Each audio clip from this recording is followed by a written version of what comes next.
जिनमें अकेले चलने का हौसला होता है उनके पीछे एक दिन काफिला होता है।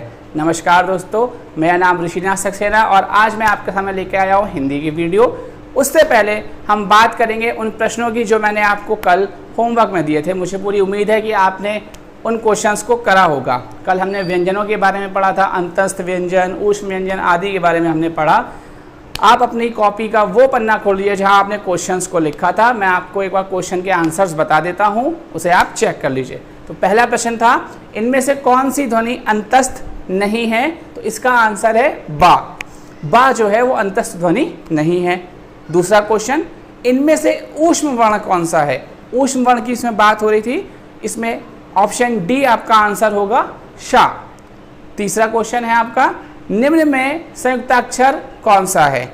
इसमें आपका पहला ऑप्शन है ए, त्रा जो है वो आपका संयुक्ताक्षर है। चौथा प्रश्न, शा, सा, श, ह, ये आपके कौन से व्यंजन हैं? इसका आंसर है ए, आपके ऊष्म व्यंजन है ये। मुझे पूरी उम्मीद है कि आप लोगों के प्रश्न बिल्कुल ठीक होंगे, क्योंकि आप लोग वीडियोस को देख रहे हैं और आपको समझ में आ रहा है। किसी ने भी अगर वीडियोस को नहीं देखा है तो एक बार फिर से शुरुआत से देख लीजिए वीडियोस को, ताकि आपको समझ में आए कि इन प्रश्नों के आंसर्स, इन प्रश्नों के उत्तर कैसे देने हैं। और चलिए अब हम चलते हैं आगे। आज हम पढ़ेंगे स्वरों की, व्यंजनों की संख्या के बारे में। आइए देखते हैं, मूल स्वर कितने होते हैं हिंदी वर्णमाला में? तो हिंदी वर्णमाला में मूल स्वर 4 होते हैं। कौन कौन से? आ, ई, उ, ऋ। स्वर कितने होते हैं हिंदी वर्णमाला में? 11। अ, आ, ई, उ, ऋ। ऐ, औ, औ। कुल स्वर कितने हो गए? 11 प्लस 2 13। 11 तो हो गए स्वर और ये 2 क्या हो गए? अयोगवाह, मतलब अंग और अंगहा हो गए आपके। क्योंकि हमने आपको बताया था अयोगवाह स्वर कौन से होते हैं? अयोगवाह स्वर वो होते हैं जो ना तो स्वरों के साथ आते हैं ना व्यंजनों के साथ आते हैं। इनका प्रयोग हम दोनों जगह कर सकते हैं। चलिए अब बात करते हैं व्यंजनों की। मूल व्यंजन हमारे कितने होते हैं? मूल व्यंजन हमारे 25 होते हैं, जो आपने लिखे हैं, क, ख, ग, घ, त, थ, लास्ट में प, फ, ब, भ, मा करके। तो ये 25 हमारे व्यंजन होते हैं। 4 अंतस्थ व्यंजन होते हैं, 4 ऊष्म व्यंजन होते हैं और इनका सबका योग होता है 33। तो हमारे मूल व्यंजनों की संख्या कितनी हो गई? 33 हो गई।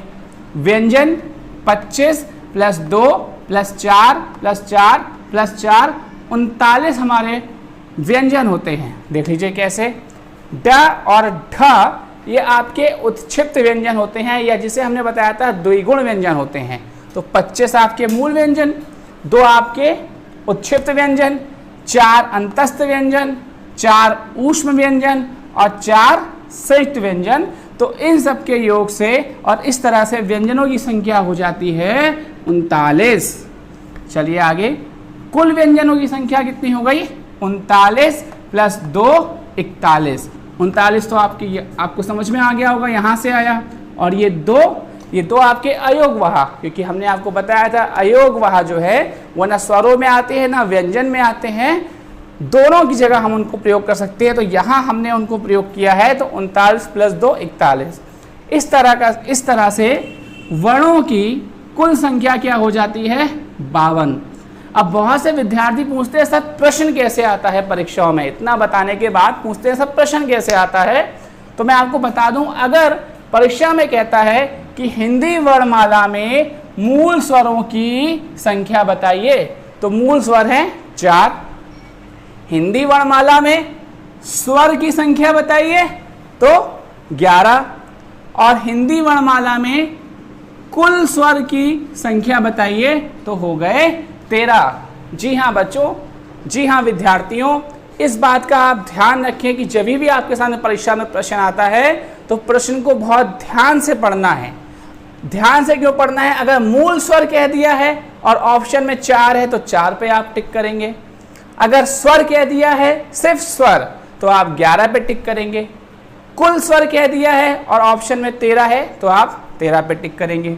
ऐसे ही अगर पूछता है हिंदी वर्णमाला में मूल व्यंजन कितने हैं, तो मूल व्यंजन है 33। हिंदी वर्णमाला में व्यंजन कितने हैं? तो व्यंजन है 39। हिंदी वर्णमाला में कुल व्यंजन कितने हैं? कुल व्यंजन बोल दे तो वो 41 हो गए। और अगर पूछता है हिंदी वर्णमाला में वर्ण कितने हैं, तो वो हो गए आपके 52। तो ये थी हमारी स्वरों की संख्या। आप लोग पढ़िएगा, इसको याद करिएगा, वीडियो को देखिएगा, लाइक करिएगा, कमेंट करिएगा। मैं आपको फिर से एक बार बता दूं आज कि क्यों ये वीडियो ज़रूरी है आपके लिए देखना।